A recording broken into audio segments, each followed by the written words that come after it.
Muy buenas tardes, mi nombre es Manuel Betancur y a continuación les voy a dar a conocer métodos iterativos de Jacobi y Gauss-Seidel. En resumen, tenemos que los métodos iterativos de Jacobi y Gauss-Seidel son los procesos de aproximaciones sucesivas para resolver sistemas de ecuaciones lineales compatibles determinados. Ambos requieren de la verificación de un criterio de convergencia comúnmente conocido como diagonal pesada. Son alternativas interesantes para ser programadas por su relativa simplicidad. Estos métodos iterativos de Jacobi y Gauss-Seidel son los equivalentes en la solución del sistema de ecuaciones lineales de método de aproximaciones sucesivas. En la solución de ecuaciones algebraicas y trascendentes consiste básicamente en obtener una ecuación de recurrencia matricial, en este caso, y proponer un vector solución inicial.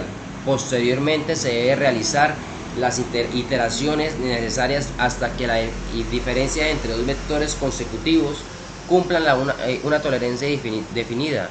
En realidad, estos métodos representan una adaptación vectorial de un proceso escalar, lo que implica la necesidad de adaptar los conceptos necesarios. Los procesos iterativos se detienen cuando entre dos aproximaciones consecutivas se cumplen con determinado error preestablecido. En este caso, debe medirse la forma entre dos vectores para reconocer el momento en que se satisface la cota de error. Por otra parte, resta el hecho de tener que evaluar un criterio de equivalencia, el cual naturalmente tendrá carácter vectorial. Este método de Jacobi, esta es la definición del método de Jacobi, sea que el sistema de ecuaciones lineales AX igual a B, donde A es la matriz de coeficientes, X es el vector de incógnitas y B el de determinantes independientes. En la ecuación 6 se puede dar a conocer, se puede ver donde se puede sustituir a la matriz A por la suma de dos matrices, en donde es una matriz cuyos elementos son 0 excepto los ubicados en la diagonal que corresponden a los elementos de la matriz A y R. Es una con ceros en la diagonal y sus elementos restantes coinciden en los respectivos de A. Acá damos a dar cómo se sustituye la ecuación 7 en la 6. Despejando el término de dx, premultiplicando por la matriz, y es el resultado. La ecuación 11 no aporta una solución por sí misma si se observa desde la óptica del álgebra. Sin embargo, si se aplica desde una forma recursiva. Esta es una donde se representa un valor inicial, una fórmula, y es un ejemplo.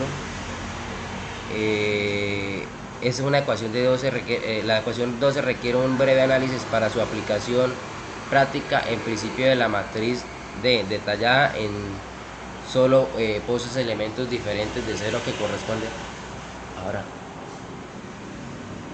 el método de Jacobi propone el vector inicial x sea igual a 0. A partir de esta propuesta, el vector siguiente será x, es decir, el elemento independiente entre el coeficiente de la diagonal principal para ecuación.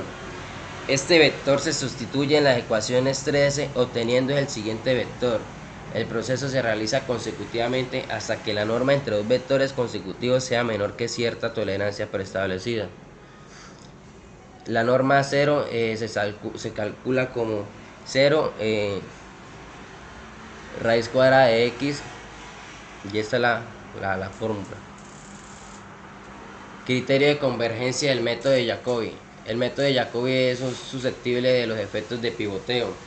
En consecuencia, su criterio de convergencia lo conforman los criterios de diagonal dominante, mismo que poseen dos condiciones necesarias: que el elemento ubicado en la diagonal principal de cada ecuación sea mayor absoluto que el resto de los elementos de la misma ecuación, y en la condición de suficiente, que el elemento ubicado en la diagonal principal de cada ecuación sea mayor al absoluto de la suma del resto de los elementos de la misma ecuación. En el método de Gauss-Seidel, este método es una versión acelerada de Jacobi, en el cual es necesario contar con un vector aproximado completo para proceder a la sustitución de la ecuación de recurrencia y obtener una nueva aproximación. Es el método de Gauss-Seidel el que se propone ir sustituyendo los nuevos valores de aproximación siguiente conforme se vayan obteniendo sin esperar a tener un vector completo. De esta forma se acelera la convergencia.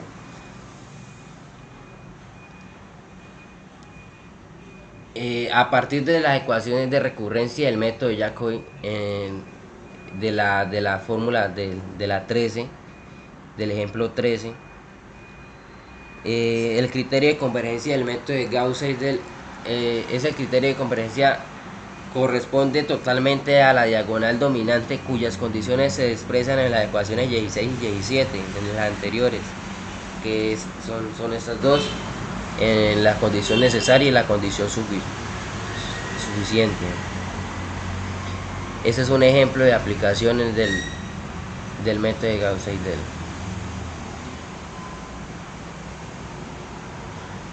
La segunda interacción que se obtiene sustituyendo al vector en las ecuaciones de recurrencia son la terminación del ejemplo. Eso es un cuadro de iteración de 0 a 6 por el método de Jacobi.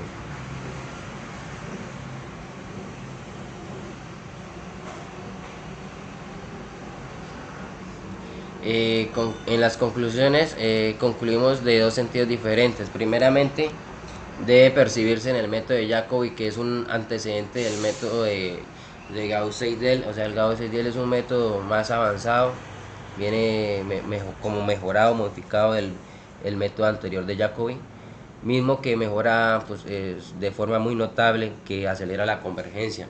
En un segundo término, pero no menos importante, estos métodos del género de las aproximaciones sucesivas depende fundamentalmente de su criterio de convergencia, en este caso en la diagonal dominante. Muchísimas gracias.